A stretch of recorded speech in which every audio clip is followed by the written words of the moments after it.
everyone, it's Angela from Brownhead Memorial Public Library here with our next installment of Charlotte's Web. Before we get started, we want to give a quick shout out to Harper & Row Publishers and Scholastic for allowing us to share this book with you. When we left off yesterday, Charlotte had just made her first web that had words in it, and it said "some pig." So now the Zuckermans and the Arabels and the whole county think that Wilbur is a magnificent pig. If you want, you can definitely, before we get started, grab some crayons and paper or markers and draw while you listen to the story. That's fine. If you don't want to do that, let's get started. All right. Chapter 12, A Meeting. One evening, a few days after the writing had appeared in Charlotte's Web, the spider called a meeting of all the animals in the barn cellar. "I shall begin by calling the roll. Wilbur?"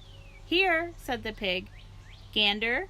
"Here, here, here," said the gander. "You sound like three ganders," muttered Charlotte. "Why can't you just say here? Why do you always have to repeat everything?" "It's my idiosyncrasy," replied the gander. "Goose?" said Charlotte. "Here, here, here," said the goose. Charlotte glared at her. "Goslings 1 through 7? Beep, beep, beep, beep, beep, beep, beep, beep, beep, beep, beep, beep, beep, beep, beep, beep, beep, beep, beep, said the goslings. "This is getting to be quite a meeting," said Charlotte. "Anyone would think we had 3 ganders, 3 geese, and 21 goslings." "Sheep?" "Hee-ah," answered the sheep all together. "Lambs?" "Hee-ah," answered the lambs all together. "Templeton?" No answer. "Templeton?" No answer. "Well, we're all here except for the rat," said Charlotte. "I guess we can proceed without him. Now, all of you must have noticed that what's been going on around here the last few days. The message I wrote in my web praising Wilbur has been received. The Zuckermans have fallen for it, and so has everybody else. Zuckerman thinks Wilbur is an unusual pig, and therefore he won't want to kill him or eat him. I dare say my trick will work, and Wilbur's life can be saved." "Hooray!" cried everybody. "Thank you very much," said Charlotte. "Now, I called this meeting in order to get suggestions. I need new ideas for the web. People are already getting sick of reading the words "some pig." If anybody can think of another message or remark, I'll be glad to weave it into the web. Any suggestions for a new slogan? "How about Pig Supreme?" asked one of the lambs. "No good," said Charlotte. "It sounds like a rich dessert." "How about Terrific, Terrific, Terrific?" asked the goose. "Cut that down to 1 terrific, and it will do very nicely," said Charlotte. "I think terrific might impress Zuckerman." "But Charlotte," said Wilbur, "I'm not terrific." "That doesn't make a particular difference," replied Charlotte. That doesn't make a particle of difference," replied Charlotte. "Not a particle." People believe almost anything they see in print. Does anyone here know how to spell terrific? "I think," said the gander, "it's TEERRRRRRIIFFFIICC." "What kind of acrobat do you think I am?" said Charlotte in disgust. "I would have to have St. Vitus's dance to weave a word like that into my web." "Sorry, sorry, sorry," said the gander. Then the oldest sheep spoke up. "I agree that there should be something new written in the web if Wilbur's life is to be saved. And Charlotte needs help finding words. I think she can get it from our friend Templeton. The rats visit the dump regularly and has access to old magazines. He can tear out bits of advertisements and bring them up here to the barn cellar so that Charlotte can have something to copy." "Good idea," said Charlotte, "but I'm not sure Templeton will be willing to help. You know how he is, always looking out for himself, never thinking of other fellows." "I bet I can get him to help," said the old sheep. "I'll appeal to his baser instincts. of which he has plenty. Here he comes now. Everybody keep quiet while I put the matter up to him. The rat entered the barn the way he always did, creeping along the close wall. "What's up?" he asked, seeing the animals assembled. "We're holding a directors' meeting," replied the old sheep. "Well, break it up," said Templeton. "Meetings bore me." And the rat began to climb the rope that hung against the wall. "Look," said the old sheep, "next time you go to the dump, Templeton, bring back a clipping from the magazine. Charlotte needs new ideas so she can write messages in her web and save Wilbur's life." "Let him die," said the rat. I should worry." "You'll worry all right when the next winter comes," said the sheep. "You'll worry all right on 0 morning next January when Wilbur is dead and nobody comes down here with a nice pail of worn slops to pour into the trough. Wilbur's leftover food is your chief source of supply, Templeton. You know that. Wilbur's food is your food. Therefore, Wilbur's destiny and your destiny are closely linked. If Wilbur is killed and his trough stands empty day after day, you grow so thin we can look right through your stomach and see objects on the other side." Templeton's whiskers quivered. "Maybe you're right," he said gruffly. "I'm making a trip to the dump tomorrow afternoon. I'll bring back a magazine clipping if I can find one." "Thanks," said Charlotte. "The meeting is now adjourned. I have a busy evening ahead of me. I've got to tear my web apart and write terrific." Wilbur blushed. "But I'm not terrific, Charlotte. I'm just about average for a pig." "You're terrific as far as I'm concerned," replied Charlotte sweetly. "And that's what counts. You're my best friend, and I think you're sensational. Now stop arguing and go get some sleep." Chapter 13. Good Progress.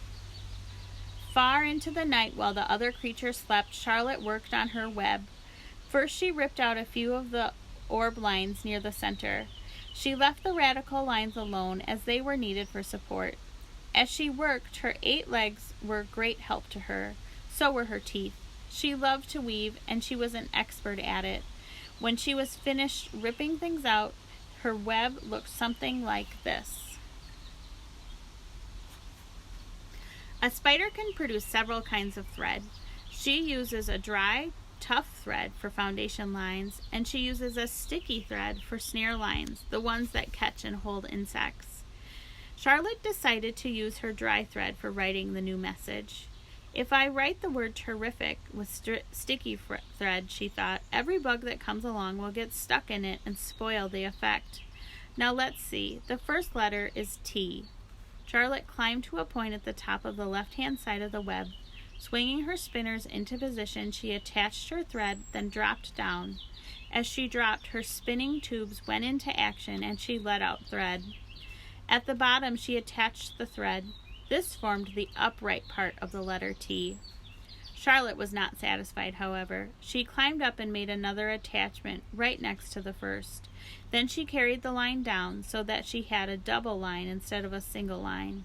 It will show up better if I make the whole thing with double lines. She climbed back up more, over about an inch to the left, touched her spinners to the web, and then carried the line across to the right, forming the top of the T. She repeated this, making it double. Her 8 legs were very busy helping. Now for the E. Charlotte got so interested in her work, she began to talk to herself, as though to cheer herself on. If you had been sitting quietly in the barn cellar that evening, you would have heard something like this. Now for the R. Up we go. Attach. Descend. Payout line. Whoa. Attach. Good. Up you go. Repeat. Attach. Descend. Payout line. Whoa, girl. Steady now. Attach. Climb. Attach. Over to the right. Payout line. Attach. Now right and down and swing that loop on around and round. Now to the left. Attach. Climb. Repeat. Okay. Easy. Keep those lines together.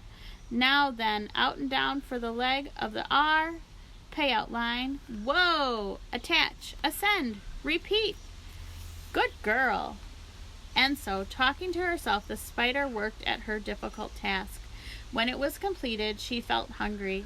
She ate a small bug that she had been saving. Then she slept. The next morning, Wilbur arose and stood beneath the web. He breathed the morning air into his lungs. Drops of dew, catching the sun, made the web stand out clearly. When Lurvy arrived with breakfast, there was the handsome pig, and over him, woven neatly in block letters, was the word terrific. Another miracle. Lurvy rushed and called Mr. Zuckerman. Mr. Zuckerman rushed and called Mrs. Zuckerman. Mrs. Zuckerman ran to the phone to call the Arables.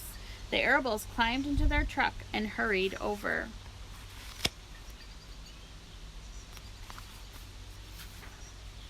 Everybody stood at the pig pen and stared at the web and read the word over and over, while Wilbur, who really felt terrific, stood quietly swelling out his chest and swinging his snout from side to side. "Terrific," breathed Zuckerman in joyful admiration. "Edith, you better phone the reporter on the Weekly Chronicle and tell him what has happened. He will want to know about this. He may want to bring a photographer. There isn't a pig in the whole state that is as terrific as our pig." The news spread. People who had journeyed to see Wilbur when he was some pig came back again to see him now that he was terrific. That afternoon, when Mr. Zuckerman went to milk the cows and clean out the tie-ups, he was still thinking about what a wondrous pig he owned. "Lurvy," he called, "there is to be no more cow manure thrown down into that pig pen. I have a terrific pig. I want that pig to have a clean, bright straw every day for his bedding. Understand?" "Yes, sir," said Lurvy. "Furthermore," said Mr. Zuckerman, "I want you to start building a crate for Wilbur. I have decided to take the pig to the county fair on September 6th. Make the crate large and paint it green with gold letters." "What will the letters say?" asked Lurvy. "They should say, 'Zuckerman's Famous Pig.'" Lurvy picked up the pitchfork and walked away to get some clean straw. Having such an important pig was going to mean plenty of extra work. He could see that. Below the apple orchard at the end of the path was the dump where Mr. Zuckerman threw all sorts of trash and stuff nobody wanted anymore. Here, in a small clearing hidden by young alders and wild raspberry bushes, was an astonishing pile of old bottles and empty tin cans and dirty rags, and bits of metal and broken bottles and broken hinges and broken springs and dead batteries and last month's magazines and old discarded dish mops, and tattered overalls and rusty spikes and leaky pails, and forgotten stoppers and useless junk of all kinds, including a wrong-sized crank for a broken ice cream freezer. Templeton knew the dump and liked it. There were good hiding places there, excellent cover for a rat, and there was usually a tin of can with food still clinging to the inside. Templeton was down there now, rummaging around. When he returned to the barn, he carried in his mouth an advertisement he had torn from a crumpled magazine. "How's this?" he asked, showing the ad to Charlotte. "It says crunchy. Crunchy would be a good word to write in your web." "Just the wrong idea," replied Charlotte. "Couldn't be worse. We don't want Zuckerman to think Wilbur is crunchy. He might start thinking about crisp, crunchy bacon and tasty ham. That would put ideas into his head. We must advertise Wilbur's noble qualities, not his tastiness. Go get another word, please, Templeton." The rat looked disgusted, but he sneaked away to the dump and was back in a while with a strip of cotton cloth. "How's this?" he asked. It was the label off an old shirt. Charlotte examined the label. It said pre-shrunk. "I'm sorry, Templeton," she said, "but pre-shrunk is out of the question. We want Zuckerman to think Wilbur is nicely filled out, not all shrunk up. I'll have to ask you to try again." "What do you think I am, a messenger boy?" grumbled the rat. "I'm not going to spend all my time chasing down to the dump after advertising material." "Just once more, please," said Charlotte. "I'll tell you what I'll do," said Templeton. "I know where there's a package of soap flakes in the woodshed. It has writing on it. I'll bring you a piece of the package." He climbed the rope that hung on the wall and disappeared through a hole in the ceiling. When he came back, he had a strip of blue and white cardboard in his teeth. "There," he said triumphantly. "How's that?" Charlotte read the words, "with new radiant action." "What does it mean?" asked Charlotte, who had never used any soap flakes in her life. "How should I know?" said Templeton. "You asked for words and I brought them. I suppose the next thing you'll want me to fetch is a dictionary." Together they studied the soap ad. "With new radiant action," repeated Charlotte slowly. "Wilbur," she called. Wilbur, who was asleep in the straw, jumped up. "Run around," commanded Charlotte. "I want to see you in action, to see if you are radiant." Wilbur raced to the end of his yard. "Now back again, faster," said Charlotte. Wilbur galloped back. His skin shone. His tail had a fine tight curl in it. "Jump into the air," cried Charlotte. Wilbur jumped as high as he could. "Keep your knees straight and touch the ground with your ears," called Charlotte. Wilbur obeyed. "Do a backflip with a half twist in it," cried Charlotte.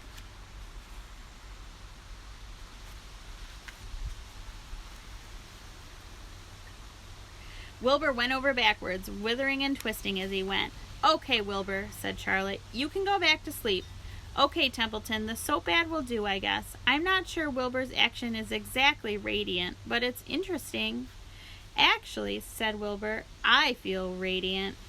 "Do you?" said Charlotte, looking at him with affection. "Well, you're a good little pig, and radiant you shall be. I'm in this thing pretty deep now. I might as well go the limit." Tired from his romp, Wilbur laid in clean straw. He closed his eyes. The straw seemed scratchy, not as comfortable as the cow manure, which was always delightfully soft to lay in. So he pushed the straw to one side and stretched out in the manure. Wilbur sighed. It had been a busy day, his first day of being terrific. Dozens of people had visited his yard during the afternoon, and he had had to stand and pose, looking as terrific as he could. Now he was tired.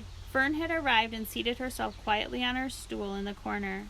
"Tell me a story, Charlotte," said Wilbur, as he lay waiting for sleep to come. "Tell me a story." So Charlotte, although she too was tired, did what Wilbur wanted. "Once upon a time," she began, "I had a beautiful cousin who managed to build her web across a small stream.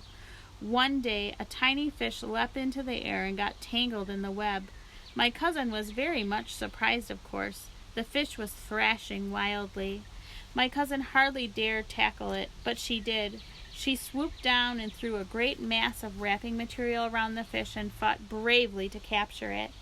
"Did she succeed?" asked Wilbur. "It was a never-to-be-forgotten battle," said Charlotte. "There was a fish caught only by one fin and its tail, wildly thrashing and shining in the sun. There was a web, snagging dangerously under the weight of the fish." "How much did the fish weigh?" asked Wilbur eagerly. "I don't know," said Charlotte. "There was my cousin, slipping in, dodging out, beaten mercilessly over the head by the wild thrashing fish, dancing in, dancing out, throwing her threads and fighting hard. First she threw a left around the tail. The fish lashed back, then left to the tail and to a right to the midsection. The fish lashed back. Then she dodged to one side and threw a right, and another right to the fin, then a hard left to the head, while the web swayed and stretched." "Then what happened?" asked Wilbur. "Nothing," said Charlotte. "The fish lost the fight. My cousin wrapped it up so tight it couldn't budge." "Then what happened?" asked Wilbur. "Nothing," said Charlotte. "My cousin kept the fish for a while, and then she got good and ready, and when she got good and ready, she ate it." "Tell me another story," begged Wilbur. So Charlotte told him about other cousins of hers who was an aeronaut. "What's an aeronaut?" asked Wilbur. "A balloonist," said Charlotte. "My cousin used to stand on her head and let out enough thread to form a balloon. Then she'd let go and be lifted into the air and carried upward on the warm wind." "Is that true?" asked Wilbur.